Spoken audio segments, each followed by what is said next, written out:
Ladies and gentlemen, welcome back. Welcome back to Horror Analysis with me, Drew. Welcome back. Today, we're going to finish our backward progression of history of horror. I'm not quite done with the section history of horror. This section here, horror's history, section C. But I'm done with the bulk of it. I'm done with the new stuff. I'm going to do 2 videos of review. I don't think it'll take more than 2 videos. It should only take... Yeah, it should only take 2. I don't think I can cram it all into one huge, monstrous video, so I'm going to break it up into 2. Which I'll explain more later. And that's going to be going over history forwards, since we did history backwards. I'm going to do a quick review while doing history forwards. Today, we're in Chapter 2. Chapter 1 is the introduction, so Chapter 2 in Shill, in Supernatural Horror and Literature by Lovecraft, which is the dawn of the horror tale. Right? Yeah, I know it is. Introduction, page 17, Dawn of the Horror Tale. And of course he's going to say that the Dawn of the Horror Tale was anything up to like pretty much anything up to 1800. There was a little bit that I went over last time, as I said. Last time we had the big chunk at the 1790, 1780 mark, and then the little bit that was before that, which wasn't much. 1750s. Anything before the 1750s was very small. Right, so before the 1700s, 1600s, 1500s, 1400s, 1300s, 12s, 10s, 9s, 8s, 7s, 6s, 5s, 4s, 3s, 2s, 1s, and 0s, and then BC or BCE, depending on your preference. All of that I'm going to mash into one video today, and it's not going to be a very long video, I don't think. Not a lot of art horror going on during that time. Possibly because there's a lot of actual horror going on during that time. I was reading over my notes today, reading over this, getting ready for the video. I thought to myself, I pretty much know why there wasn't any, horror writers, art horror writers. And if someone came up and said, I have this story, it's a great, scary story about, witches or monsters or whatever, and if it was convincing enough, they wouldn't say, hey, you're a great writer. They'd say, hey, you're in league with the devil. Let's burn you at the stake. So I think there was quite a bit of that going on during this time. Oh, shoot. I forgot that. Oh, well. Oh, well. I have my hot water, but it's very hot. It's actually too hot to drink. So the writing that was going on in the very early part will have, the folklore, the tales of heroes and mythology and stuff going on. And then later on, at the 1600s, 17th century, we'll have the beginnings of modern writing in general. We'll have Shakespeare, we'll have Christopher Marlowe, and we'll have a few other things, even back to maybe Thomas Mallory. We could have the before year 1000 and after year 1000. But we can certainly, that's sort of still confusing. So let's actually have the list up. This is stuff that Lovecraft is mentioning in his book. Usually on page 17 or page 20. The Book of Enoch is going to be pretty much the earliest one, which is the book of the Bible, or the Apocrypha, in which the angels are mating with humans and birthing monsters, which leads into the flood, an alternate of the flood story, that God flooded the earth with Noah being saved to drown out all these monsters that are wandering around. And of course, this Book of Enoch has been found quite a lot of places.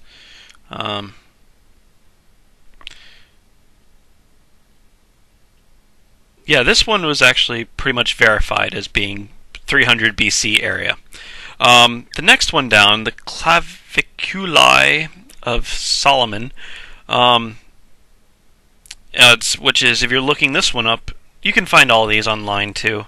You don't want to look up claviculae. You want to look up key. Key would be the key of Solomon's key, is what that is. I think Lovecraft during the time thought it was quite a bit older, around Solomon era, 300 BC, along those lines. But of course, it was proven to be forgery, or I guess 15th century, so not BCE at all. It's certainly common era stuff. Let's see here. So we have yeah,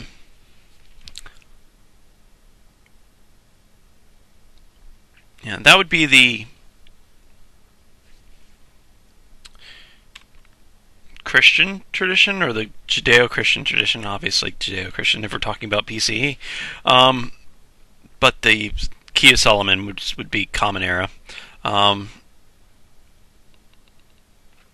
Of dark writing, I suppose, would be it.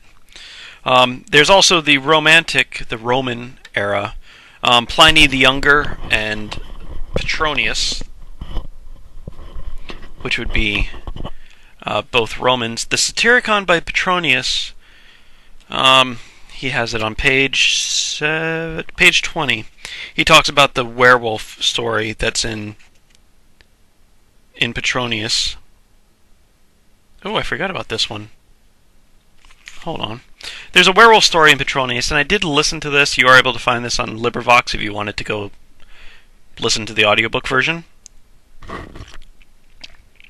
Like I did. I didn't listen to the whole Satyricon. I just listened to the one story, and I think I've heard it before. It's weird. A guy, walking along the road at night, with somebody else. Somebody else, rushes, takes off his clothes, and runs away, and goes and slaughters some pigs because he turns into a werewolf, and his clothes turn to stone for some reason.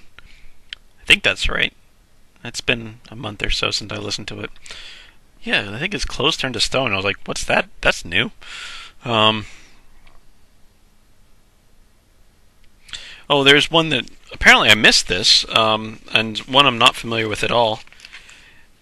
Gruesome passages in Apuleius. Let me okay, Control N. Apuleius.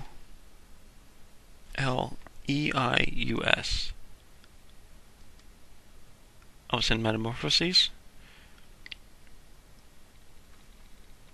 Berber.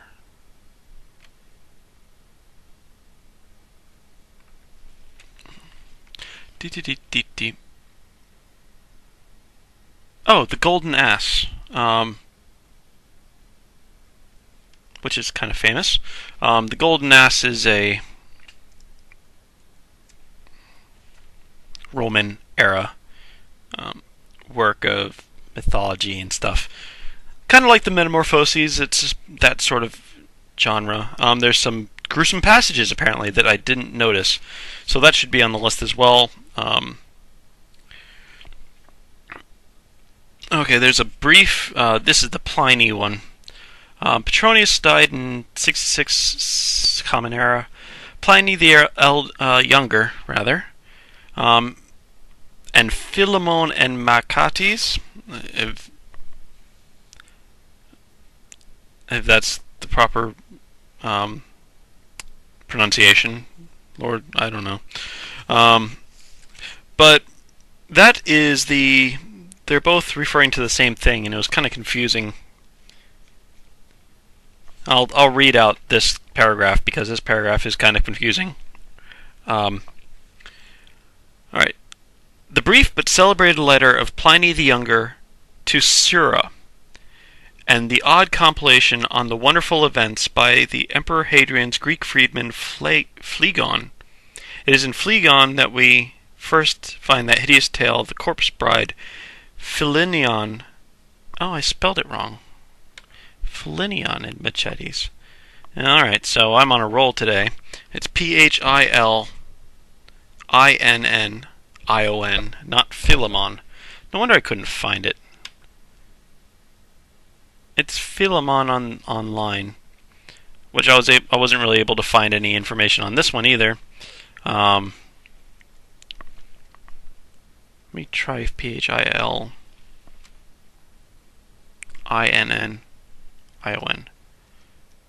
And Philippines. That's not what I was after. Yeah, I've been having a hard time finding this stuff, by the way. So, some of this stuff, Lovecraft had it available to him, and something happened between the 30s and now. That's probably still available someplace, it's just not readily accessible on Google searches. Or, LibriVox. Or, probably I could find it if I wanted to go through all of Pliny the Younger's letters. I don't think I have that kind of patience to find a brief letter. Anyway, so Philemon and Machates, according to the interwebs, the guy marries a Empusa, according to this site, who sucks his blood at night. Goethe borrowed that to become the bride of Corinth, and according to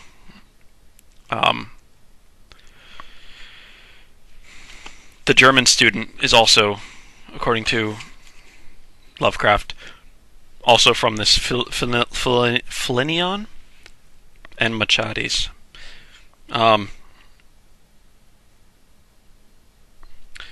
So that would be the Roman era stuff, or the Roman style. The Satyricon, Philemon and Machates, and Pliny the Younger's letter. We have Beowulf from the 8th to the 11th century. Since no one's really sure when it was written.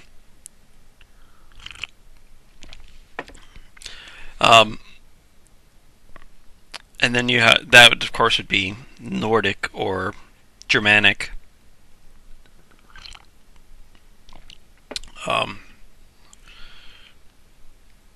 Norse, I guess. I don't know. Scandinavian era. And then we go into the Middle Ages. The La Mort d'Arthur, Thomas Mallory's 1485.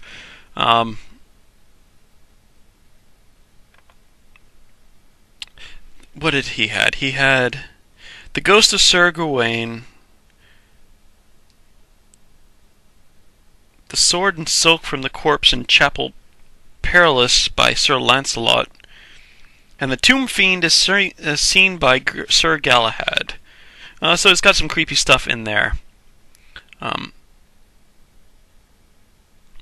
I don't know if it's just because he was writing legendy stuff that he didn't get burned at the stake, or probably because it was published after his death.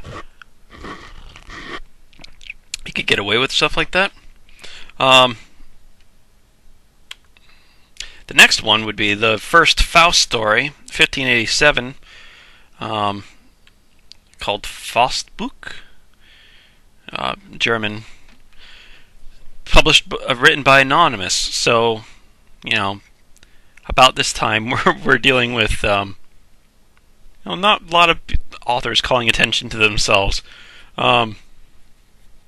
If they're writing creepy stuff, because especially this is the story of Faust is selling your soul to the devil, not something you really want to advertise details of in a time where you could be burnt to stake for consorting with the devil. Makes sense. So Dr. Faustus, the first Faust story. There was a Dr. Faust, who was an alchemist in the 14th century? 1300s? Right. So, and then in the 1587, the earliest Faust story as a guy who sold his soul to the devil for knowledge and power comes along. Dr. Faustus, the first play version of that story by Kit Marlowe in 1604, who of course was a contemporary of Shakespeare, and that did very well, and that was, probably the first one that you had the name to it, or it had a living author. Shakespeare, of course, and it was already an established story by that point, so he wasn't in danger of being accused of anything. It's like if someone told the story of Homer, or Homer stories, or even the Greek stories. You could retell those, or Beowulf even. You could retell those because they're established.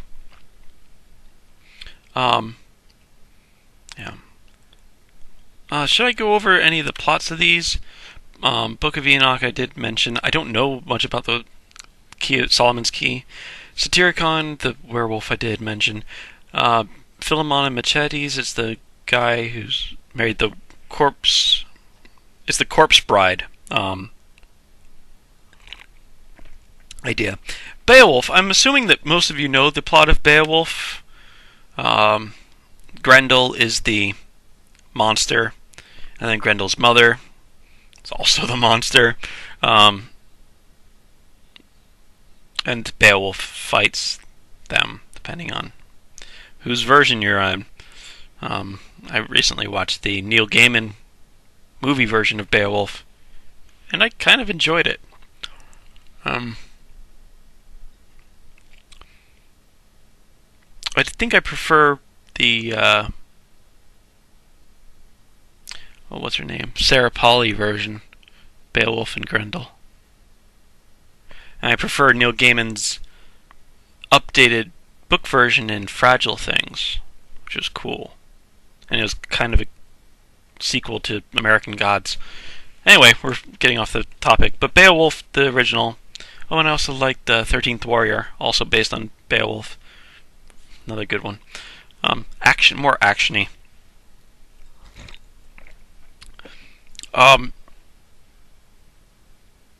But monsters terrorizing a kingdom.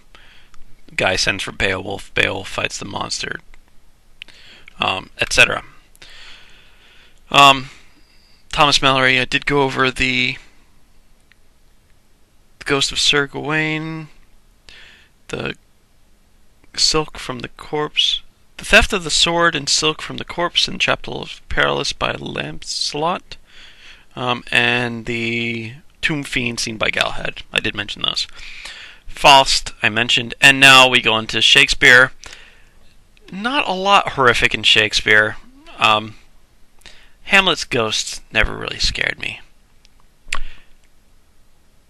Oh, I forgot his name. I watched about 5 versions of Macbeth today. The witches in Macbeth didn't scare me. They could get creepy. The sleepwalking scene is pretty creepy. The ghost of... Did I write it down? Of course not. Oh, goodness. Ghost of... Fleance's son.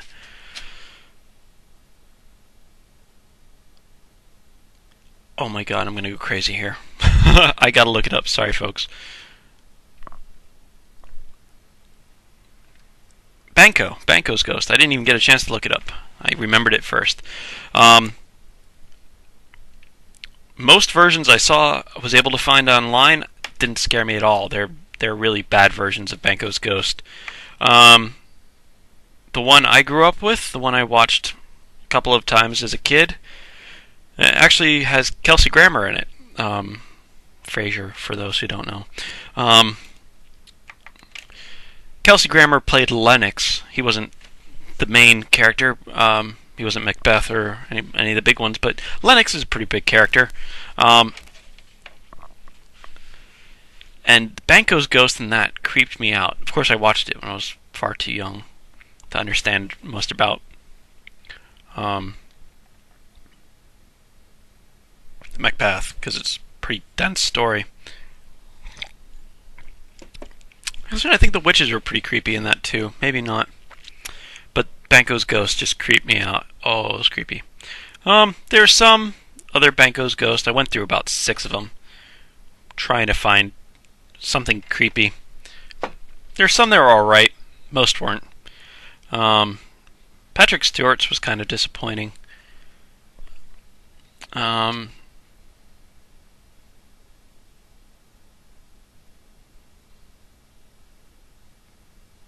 Ian McKellen's, there wasn't anything there. He just he assumed that there was something there. It was just an empty chair that he was talking to as a ghost. He saw it, but the audience didn't. The Kelsey Grammer version, there was a whole procession of ghosts with Banco with a crown on because he's giving birth to kings. White, very I think they just painted him white, which is kind of creepy. Even, Asian influenced for the painting white thing. Yeah, so Banco can scare me. That was 1606. And that's, that's pretty much it for 100 years. Of course, we're going into the Enlightenment era. Science is taking over. And as science takes over, there's not a lot of supernatural is scoffed at. And then, of course, the Romantic scoffs at science. The Romantic era follows Enlightenment, scoffing at science. So, of course, that's going to be leading up to the real horror. Like Frankenstein, which is the point of, look what science does. It creates monsters. Or Dr. Jekyll, Mr. Hyde. Pretty close. Of course, there's more hypocriticalness there. Right. Yeah, so that's the European versions, the Mallory to German. The Mallory was French, English. Faustbach, German, and there was a German based on a German scientist or alchemist. Christopher Kit Marlowe took that story and turned it into a drama tragedy in 1604 in England, and then Shakespeare took other stories. If they weren't his own, Hamlet was sort of his own. Macbeth was a story that was around-ish. But not that dramatic. And made it pretty creepy. It's a pretty creepy story. The Scottish play. You're not even supposed to say it, but I'm not an actor, so I don't care. Yeah, so Banquo's Ghost still creeped me out. And the Kelsey Grammer version, which was 1982, I believe. I was able to IMDb it.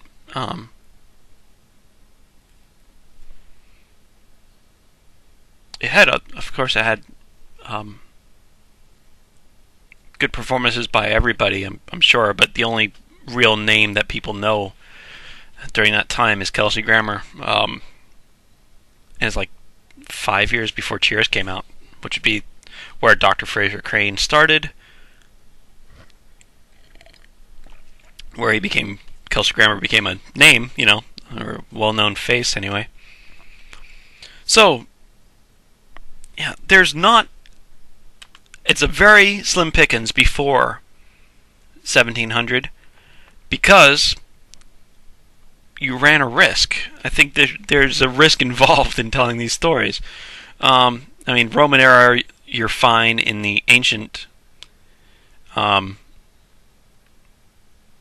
antiquity, back in BCE, you're fine because you didn't have witch burnings and stuff like that. But there's a dark age here from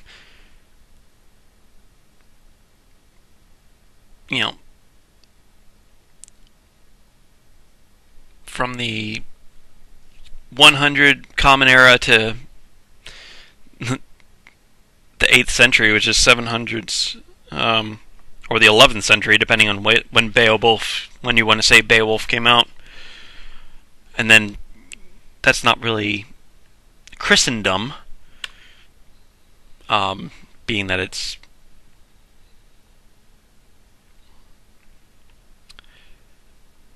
still have Odin and stuff mentioned. It's not really Christendom's story. It's what's it called? I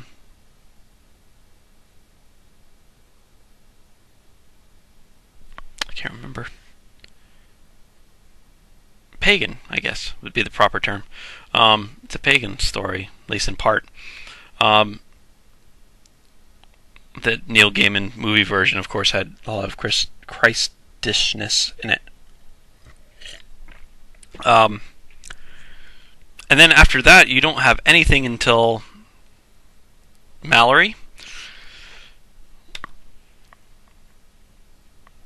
So, yeah. That is Shill, folks. What I'm going to do next time, and that's the history of horror. That is that done. What I'm going to do next time, before we go on to horror anthropology, I'm going to go forward, starting from 300 BC, and going through the narrative horror forward, trying to get up to 2013 again. And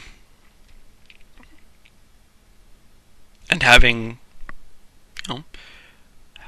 trying to point out where stuff is influencing that to this. And of course, this isn't all that was written, all that was done in horror during the time. Of course, the campfire or fire tales of, the caveman, I don't like that word, but Stone Age or Bronze Age or whatever, that of course wasn't written down, most likely had monsters. They were still the tales of, the Beowulf tales, or tales of heroes or tales of monsters.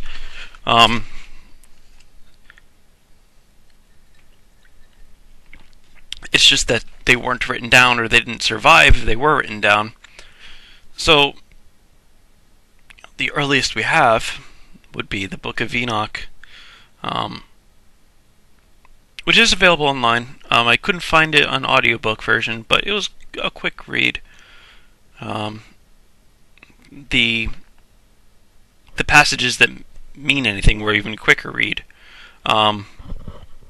So yeah. So I'm going to continue with History of Horror for one or two more times. I might do a history of horror narrative next time, just going forward from the beginning to the present. Just doing a quick recap and salient points. And then I think the time after that, I'm going to try to do some specific ones, like History of the Overreacher, which would be beginning with Faust book, the earliest Faust story, and then going into, the Overreacher that we know and love that we talked about before. History of the Vampire. I did mention a few times, I forget what the name of it was. Well, there's Polidori's first vampire novel. And there was the first one where it used the host or the crosses or holy water to to back off vampires. And there was the first. Then it came up to Sheridan Le Fanu, was the first sexualized vampire. Then into Dracula and into modern stuff. So good stuff all around.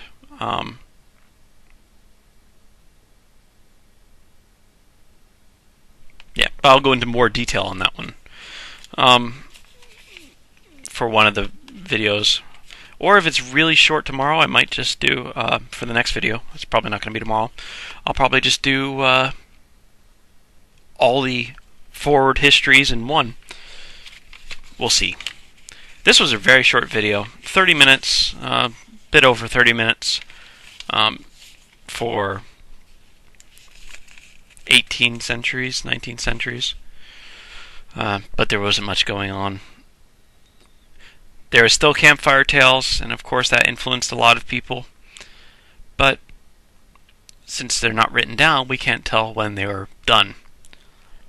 So, ladies and gentlemen, I'll continue with History of Horror, getting close to the end, I'm ready to jump into horror anthropology.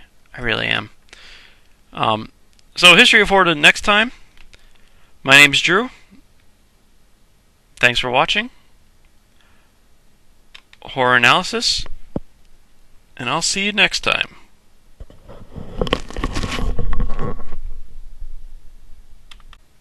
Witches or monsters or whatever. And if it was convincing enough, they wouldn't say, hey, you're a great writer. They'd say, hey, you're in league with the devil. Let's burn you at the stake. So I think there was quite a bit of that going on during this time. Oh shoot, I forgot that. Oh well. Oh well. I have my hot water, but it's very hot. It's actually too hot to drink. So the writing that was going on in the very early part will have, the folklore, the tales of heroes and mythology and stuff going on, ones and zeros, and then BC or BCE, depending on your preference. All of that I'm going to mash into one video today, and it's not going to be a very long video, I don't think. Not a lot of art horror going on during that time. Possibly because there's a lot of actual horror going on during that time. I was reading over my notes today, reading over this, getting ready for the video. I thought to myself, I pretty much know why there wasn't any, horror writers, art horror writers. And if someone came up and said, I have this story, it's a great, scary story about,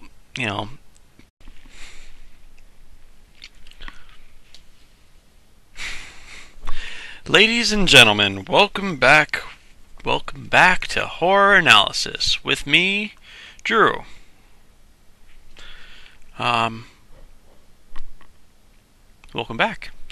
Today, we're going to finish our backward progression of history of horror. I'm not quite done with the section History of Horror, this section here. Horror's History, Section C. But I'm done with the bulk of it. I'm done with the new stuff. I'm going to do 2 videos of review. Page 17, Dawn of the Horror Tale. And of course he's going to say that the Dawn of the Horror Tale was anything up to like 17, pretty much anything up to 1800. There was a little bit that I went over last time, as I said. Last time we had the big chunk at the 1790, 1780 mark, and then the little bit that was before that, which wasn't much. 1750s. Anything before the 1750s was very small. Right, so before the 1700s, 1600s, 1500s, 1400s, 1300s, 12s, 10s, 9s, 8s, 7s, 6s, 5s, 4s, 3s, 2s. I don't think it'll take more than 2 videos. It should only take 2. I don't think I can cram it all into one huge, monstrous video, so I'm going to break it up into 2. Which I'll explain more later. And that's going to be going over history forwards, since we did history backwards. I'm going to do a quick review while doing history forwards. Today, we're in Chapter 2. Chapter 1 is the introduction, so Chapter 2 in Shill, in Supernatural Horror and Literature by Lovecraft, which is the Dawn of the Horror Tale. Right? Yeah, I know it is. Introduction,